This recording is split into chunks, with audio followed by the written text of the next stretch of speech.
Hi there, Tad Hargrave from Marketing for Hippies, and in today's video I want to talk about the spiritual beliefs that underpin my work.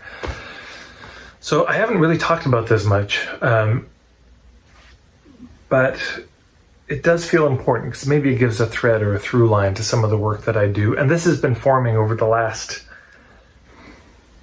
7-8 years, let's say. So here's how it goes. One of my friends, Lewis Cardinal, a Cree fellow from Alberta, said to me, his ancestors had told him, his elders had told him, that when babies come into the world, they come in with their fists, like you notice that their fists are all balled up, and they come like that because they have some gift to give to us in the community. And so then the role of the community becomes about helping to foster that gift, helping to make sure that that gift can be given, that gift is seen and recognized and supported and coming out. In so many ancestral traditional cultures, there's a very close relationship between the grandparents and the grandchildren. And why? Well, because if you think of a clock, they're both real close to midnight, you know. The little kids come in there, it's 1 o'clock, and the grandparents are there at 11 o'clock. And the parents are way down here at 6 o'clock. So there's actually quite a gap between them. But it was real close. And the grandparents are ready to go back into infinity. And the kids are just coming out from it. And so you have these spiritual beings who are arriving in the world. And they're in for a rough go. I don't know if you've noticed, this world can be pretty rough sometimes. This is not an easy place to be. And one of the things that makes it so much harder is when we lose touch with our connection to the divine. When we lose touch with our deep ancestry on that side. And out of touch with our ancestors and great spirit, whatever you want to call that. So, and it seems to be that when we come through that veil to this side, to be in these bodies, there's a forgetting that seems to be necessary for us to be alive. And so that forgetting is also hard. You're forgetting where you come from. There's a kind of amnesia. But your tribe remembers where you came from.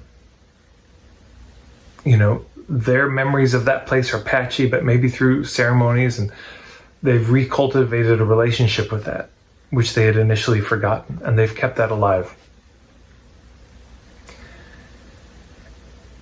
And so the very important thing is, especially in the early days, and for the rest of the life of any person, is that we look at them with this regard that says, I see you as a divine being. You know, this is, I think, the deep meaning of namaste. I see the divine in you that's also in me. So I see this deeper kinship that we have of this divinity, and the willingness to look at people in such a way and to treat them in such a way that reminds them of their own divinity, whether or not they remember it or not. You know, we look at them in such a way that they can't help but see themselves as more divine and kind of remember it because of the way they're being looked at, because of the way they're being treated. I mean, I don't care how deep your connection to spirit is. You can go through some rough stuff and it just has you question everything. So the way that we regard people and relate to people is, to me, a spiritual practice. And so we get to marketing. That when if you get related to as a consumer every day of your life, if that's how people treat you, and they treat you as a commodity and as a number, that's how you will start to see yourself. The way that we're looked at is much more powerful than most people give it credit for. I mean, you can look at all the work on microaggressions. It just wears you down. If you're constantly in little, tiny, small ways treated as if you are a burden, a hassle, a waste of space, a failure, stupid, lazy, indecisive, you will begin to see yourself in that way. And of course, that's in a lot of the sales and marketing stuff. Well, people are indecisive, you see, so you need to make the decision for them and be the strong one. And a lot of what I just said, that list I gave, is there is the consequence of being marketed to in the ways that we market so often. And so this contributes to them forgetting where they came from. But how would you market to somebody if you knew that they were just as divine and worthy as you? If you knew they were an equal in that way, and that you had different bodies that you were in with different colors, certainly with different experiences, and they may have had a rougher time than you, or an easier time than you, or it's been just a different time than you, but they are you in a way. They come from the same place that you come from. They have that same divine spark in them. Well, you would treat them really well. You would treat them with such respect, with such regard. And especially you might treat them really well because you recognize in them, you're like me. You're a spirit that came to this world, and you maybe can't even remember exactly why you came. But it's hard here, isn't it? It's really rough in this world.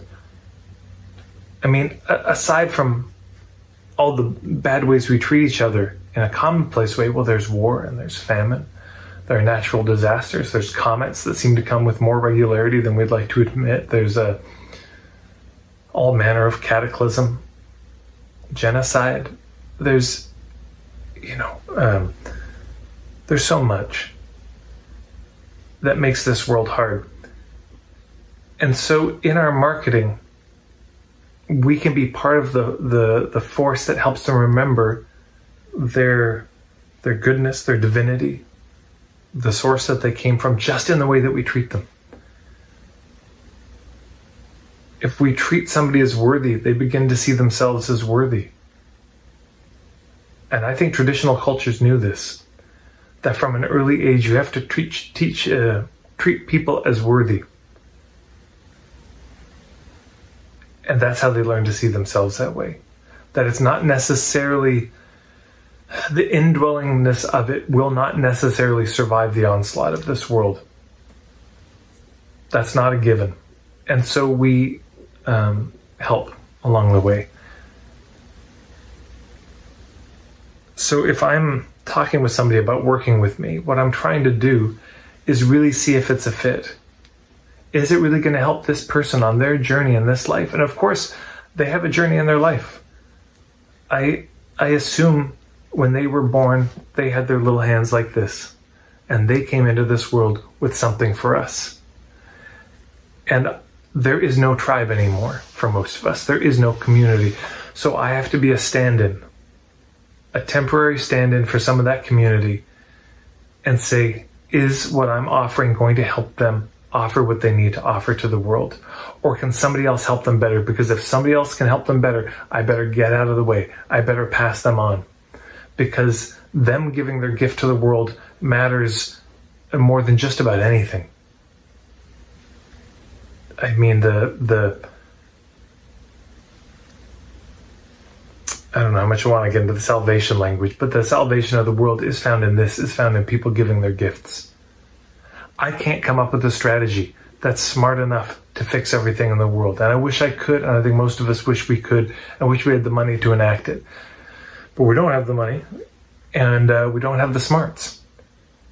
And so I assume that there already is some sort of plan. I assume there already is some sort of, there's a higher order of intelligence, and it has resulted in you being born in your body, in your situation, in the time and place you did.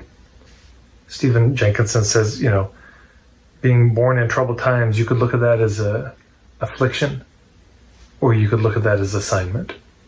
And I consider it an assignment. And then my job is to help them in their assignment. And if I pull them off course of that by saying, no, spend your time and your money with me, when that's not really what they need, that's an immense trespass on the world. I'm messing with a bigger plan.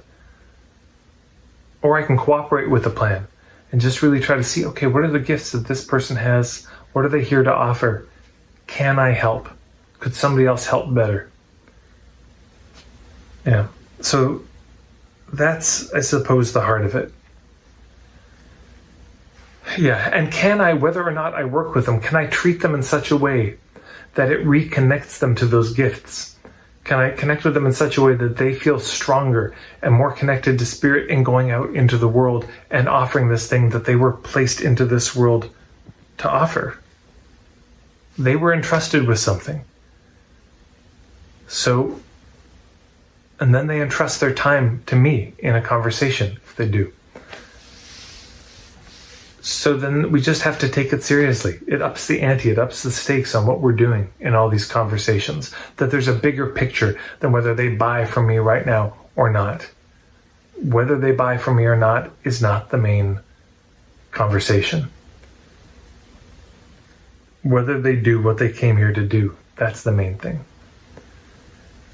And if I treat them also in a way that is coercive and is manipulative, inherent in that is my communicating to them that I don't think they're smart, I don't think they're worthy, I don't think they have what it takes to manage their own life, that they are not deserving of respect. That's all there. And if I do that, I'm a part of the force of this dominant society that is grinding them down.